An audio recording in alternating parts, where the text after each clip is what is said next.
Welcome to Sunday Morning Matters Extra, exclusively here on YourCentralValley.com. Our panel in place for the week.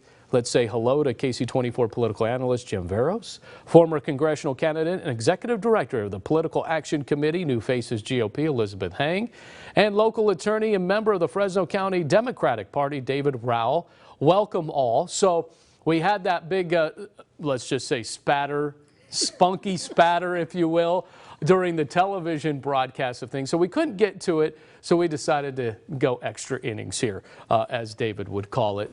To talk about that question, I asked Chuck Todd that nearly kind of stumped him. He got through it, though. I mean, he's a pro, after all. But the question of the Democratic ticket, will it be my thought in my head of Joe Biden picking Hillary Clinton as the VP? Sounds wacko or right on track? Jim? Wacko light? Wacko-like? Yeah, light, like wacko light. You like Listen, I don't think that'll happen, only because she had a problem with a lot of the Rust Belt swing states. Obviously, she lost Michigan, Pennsylvania, I think it was Wisconsin, 78,000 votes, especially in the state of Michigan. She had a hard turnout with African American voters. You're going to need those to beat Donald Trump. You're going to need to get Pennsylvania and Michigan to show up. One thing that Hillary does do well that Biden's having problems with is money. Yeah. And she knows how to raise money. She does. So that's why I'm saying wacko light, because I don't want to completely write it off. I don't think that she would take a backseat to anyone on her final tour on this. But Biden's still there. I mean, take a look at the polls, still doing well, but he's got some money problems right now. So he's got some money problems, and that's why I say he may need Hillary Clinton. You know, during our political roundtable with Chuck Todd and the folks from NBC, they made it a point to say Kamala Harris is not doing well in the state of California. She is actually behind Biden, Pete Buttigieg, Elizabeth Warren, and Bernie Sanders. She is fifth in the state in fundraising. If she can't even get out of her own state in the top three, is it time for her to drop out, which means Hillary is right there for the taking? But I don't think that Joe Biden is going to clinch the nomination, even though the polling shows that he's ahead. We've seen how polling didn't show that Trump would become president of the United States. I actually think the excitement is with socialist Bernie Sanders. He will clinch that nomination. But who's going to be on his ticket?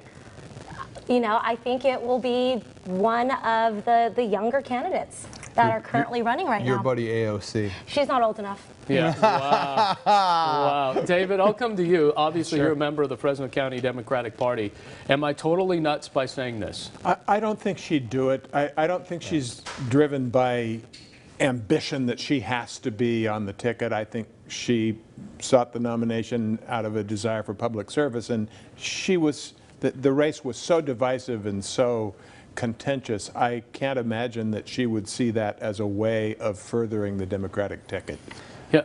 I never put anything past the Clintons, though, in regards to running for office, raising money, being operative. I mean, listen, it's not just Hillary, it's their organization. They're not going to go quietly. And if they think that they want another shot at Trump, I'm not saying that it would be as a VP. More and more, I see more and more stuff in her, on her Twitter and in the news cycle that she's taking a look and she's seeing something that she doesn't like. So if that's her being on a ticket or her getting into the race because of Kamala Harris. But even when she called out Tulsi Gabbard and said, "You're a Russian operative," I mean, her coming out, she's almost purposely trying to make sure that, again, she's in the cycle. She's being talked about. And the interesting thing is that if you go to HillaryClinton.com, she now has a new policy tab of the vision for the future of America. There you go. Yeah. Well, it certainly wouldn't come as a surprise to find that Russia is once again, trolling Americans to try and split up the election. No shock there. So I don't know much about Tulsi Gabbard. All right, so we'll end it here. Just vote of hands. Am I wacko? Ish. Wacko-ish? Yeah. No? No. All right. Just thought our first official poll of the 2019. Undecided. 2020. We're undecided. Undecided. No. Yeah. No party politics here. There you go. Thank you so much for joining us. Sunday Morning Matters Extra, always exclusively here on YourCentralValley.com.